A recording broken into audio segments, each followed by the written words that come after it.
Hello chat, I'm back. It's been quite a season so far now, hasn't it, at the halfway point? We had a winning streak for a while, we played competent against some of the best teams in NHL, we still have elite goaltending from both goalies now.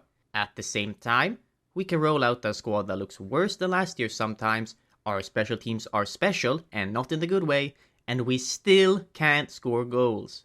There's quite a lot of stuff we could talk about and analyze in depth so far from the season. So anyway, do you want to talk about our prospects?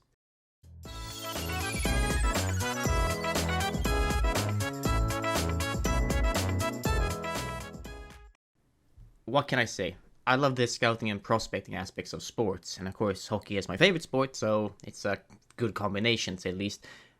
Therefore, I don't think it's a surprise that I've been following our prospects from all of them, but especially from the 2024 draft, as they're the new guys, and I felt like talking about them, in no particular order, more than the order I want.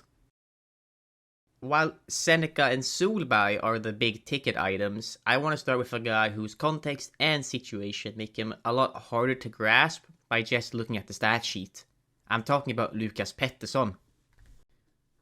Pettersson was the first Swedish player drafted last year, and we took him at 35 overall.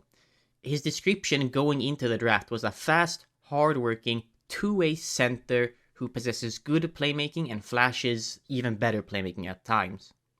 Elite prospects gave him a rating of about straight 5s, with his skating and puck handling being even higher at 6 and 5.5 respectively.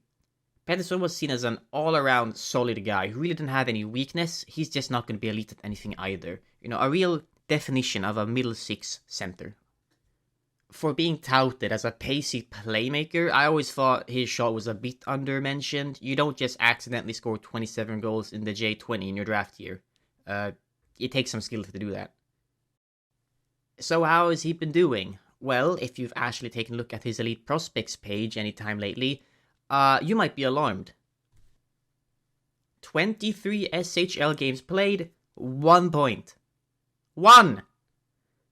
Sure, he has 8 points in his 8 J20 games, which is fine when you consider the situation that he's being tossed into this not very good J20 team with no chemistry.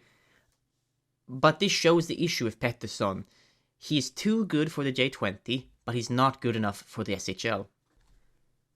Now, I want to make it clear. Modo, the team that holds his rights and who he plays for, they have not done a good job developing him, and they are also the worst team in SHL at the moment, which surely isn't helping. While it says he has 23 games played in the SHL, if you take a close look at the games, he only has 12 games with more than 5 minutes. There's a few games where he has less than a single minute played. That isn't a good situation. You put most drafted prospects after 1 year into the fourth line of the worst team in SHL, and then you just don't give them any minutes, they're not going to succeed. He's not been set up to succeed here. Pettersson is a prime example of a bit of poor development and management that can happen in European sports that you don't see as much in North American. And follow along here. This is the timeline. We're only halfway through the season, and this is the timeline Pettersson has been in so far. Buckle up, because I know I need to get ready to say all of this.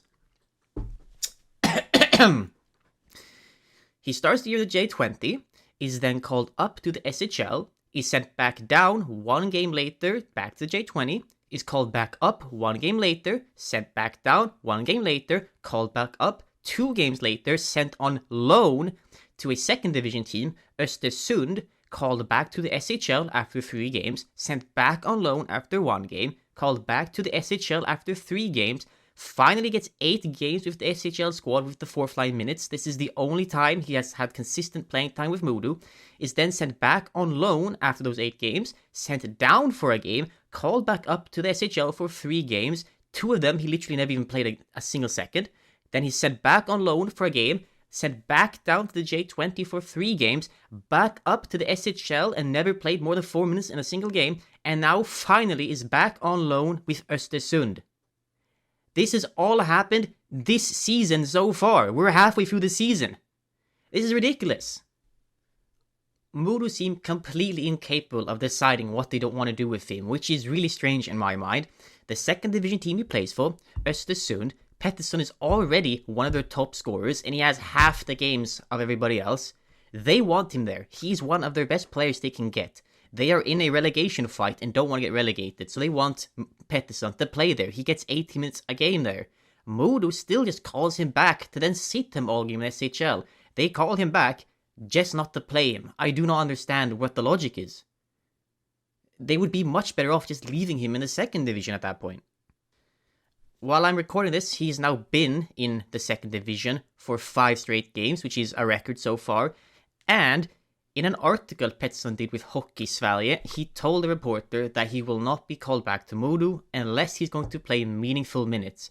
So hopefully, finally, he's going to have some stability. I wanted to highlight the environment Pettersson's been in, because this is not a situation anybody's put in to succeed, that's for sure. So how is he doing in the second division? 11 points in 15 games, 7 goals. He's Östersund's best point per game player, and that's not bad at all. Östersund is not a good team, so he's getting a lot of minutes and good deployment, but that swings both ways. Pettersson gets the opportunity, but he does not have teammates that are going to elevate him. He's already one of their best players at 19. So here I wanted to take a look at some of his points he's generated lately, the last few games in the Allsvenskan second division. Here you have a one-time clapper from the power play. And I mentioned earlier I thought his shot was underrated. This is kind of why. He's been scoring a lot, and even in the higher divisions he's scoring good goals.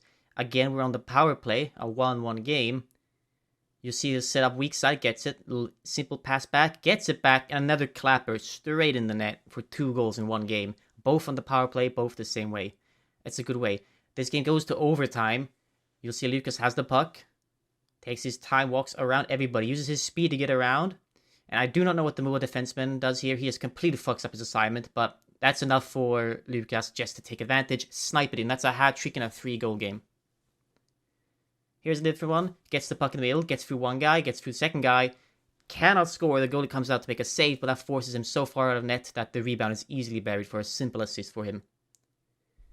Now this is a J20 clip. I just wanted to highlight it because it shows what I think our guys were seeing. That's a beautiful little backspin pass, coming back against the grain. And here is what really makes him good. As he rushes for the puck here, I freeze frame it. He's looking up, look at his head. He sees the players, he sees everything. He's identifying who's open, what can I do. Gets the puck, spins it, shoots, scores. That is something you see like Zegers or Leo do. We have seen them do that. And Lucas is out here doing it too. He is a good playmaker, and he has a good shot. He is quick.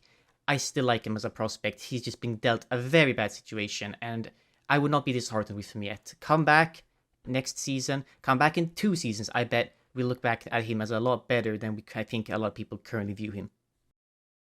Hello, it's me. I forgot to record an outro while I was exporting this, so you get the last second outro. This is about Lucas Pettersson. I'm going to do a video on somebody next. I don't know who next. It's really whoever I want to talk about, so we'll see at the moment. And it's expected to come out anytime between Sunday and the heat of the universe, so stay tuned. See ya.